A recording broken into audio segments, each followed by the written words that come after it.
a mechanism that started the disease in parts of the myocytes, make electrical changes that are basically invisible to the human eye, but machines can spot them before they actually manifest to the disease.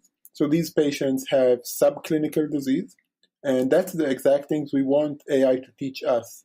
The second thing I think that we need to focus on, especially in medical schools and graduate schools, is how do we use AI for research? Because it affected almost any aspect of medicine and healthcare. It helps discover more drugs. It helps screen for patients with silent diseases. If we can improve the collaboration between physicians and AI researchers, I think that can help a lot. And giving them a common language is something that can really expedite Absolutely. things. So what about people like in rural areas without immediate access to this high-end tech? Is this AI beneficial to them, and how can that, benefit those people? Well, I think people in rural area will probably be the ones that will benefit it Really? the most. Because if you live in a big city, we live in Rochester, Minnesota. There are literally thousands of physicians in our city. If you just want to see your provider, you go to the Mayo Clinic, right? So of course we'll get good care. We probably will benefit less from AI because we are protected in a way by having a lot of physicians and great ones. When you think about someone in a rural area, he might be 50 miles from the closest echocardiogram machine. Give his nurse or his nurse practitioner or his family physician, let's say a stethoscope or a phone that has ECG on it. He just goes to his regular, he thinks he has the flu, he puts the stethoscope on him and he says, well, I also think you have a chance of having low ejection fraction or early heart failure. Maybe I'll now send you to that 50-mile drive and get an echo. Instead of waiting a year or two until his symptoms will start, and then it will probably be less effective to treat him, we can help him diagnose it faster. Yeah, that makes perfect sense. I mean, are there predictive or preventive AI programs right now out there to teach people to how with family histories of heart issues? What are some real examples of things that people in that AI is helping people right now do? So there are some AI FDA-approved products. Most of them are more in the radiology realm, looking at images and imaging and detecting stuff that currently, to the best of my knowledge, most of the things are automating a human process. One of the algorithms we licensed to AliveCore is currently in an FDA approval for potassium. They progress it a lot and create an AI system to detect hyperkalemia just using ECG from a phone or a smartwatch. Hopefully in the next year or two, we'll see a lot of these algorithms being approved and actually used to help patients. Yeah, you mentioned smartwatches. I mean, many people wear Fitbits, smartwatches, all kinds of things that track their heartbeat, their health stats. That's the cool new thing. Are you taking those things into account all the time? What's the kind of future that you see for wearable tech in the field? Will those have sort of a connection to this AI and preventing heart attacks? And are those things accurate? So the accuracy of them is probably dependent on the specific device. There are more and less, we know ECG is by definition a better signal to acquire heart rate than just a PPG or the light behind your watch. But I think these are key elements in our advancement of medicine and democratizing it. Basically, people are now walking with sensors that monitor their health all the time. And I think it's great, right? Because now you go to the doctor, or even if you're hospitalized, you're getting a blood test every 2 or 3 hours. You're getting an ECG twice a day.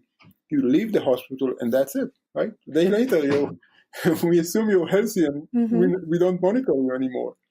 Yeah, that makes sense. Put AI on these devices and now you can keep monitoring these patients. You can keep track with them. You can stay connected to them. You can see that once, someone's heart rate is elevated and it doesn't make a lot of sense. You ask them to do an ECG. You send it to the physician and the physician look at it after the AI scored it and alerted for it. And then you might call him back. And that's a great way of keeping track with these patients. It's almost, a check engine light for your body instead of your car.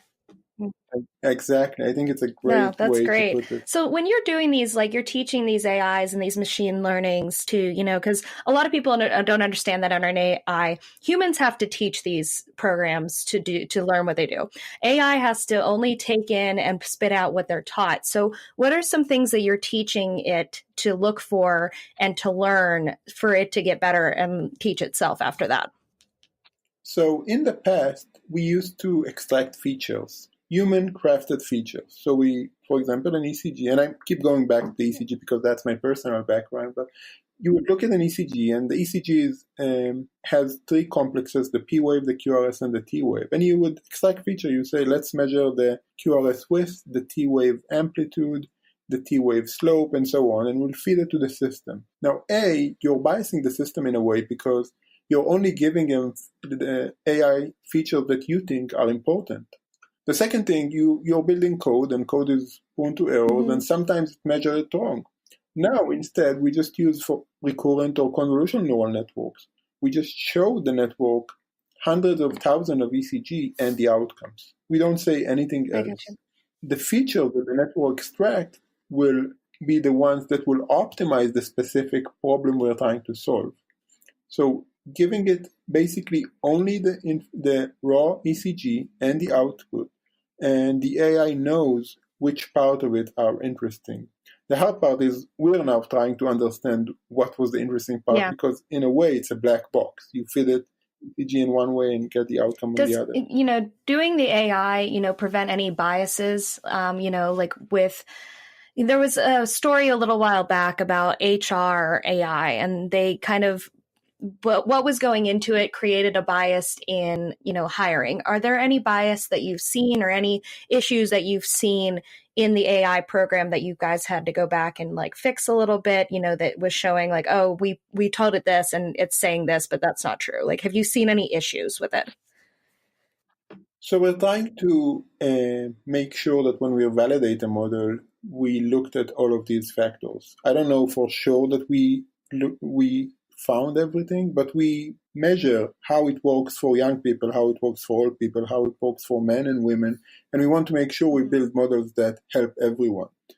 There probably is a need for as big data set as you can and as heterogeneous that you can get to get the AI to see all of the options out there. But something we'll keep working on it. We're collaborating with other hospitals. We're trying to get as heterogeneous data as we can to make sure we remove any it's an bias ever-going learning process, so I definitely understand that. So, well, thank you. Is there anything else that you really feel the listeners would, should know, and any upcoming projects or things that you're working on that you'd like to, call out right now? The main thing is actually that we're trying to get physicians and scientists to collaborate more and to create a common language. So we started a course, a day and a half course and a conference that also gives CME credits for physicians in San Francisco this July. And I'll be very happy to see many of the listeners. And we're trying to teach physicians how to understand AI better and try to teach AI scientists how to understand medicine better. And I think it would be a great place for all of us to collaborate and discover more about the other ones. Yeah, absolutely. So that sounds great. Really interesting. I'll definitely share that out with everyone. So, Zachi, thank you so much for joining us. I really appreciate all this information. Very intriguing. Thank you. Thank you very much for having me, Nicole. It was great. Well, I hope this made you think a little bit more about your health and maybe taking your Fitbit yelling at you a bit more seriously next time. I know I will. This has been an episode of Talk Digital to Me, a weekly podcast released every Monday, keeping you up to date with the digital and tech world. Follow on Instagram at TDTM Podcast. See you next time.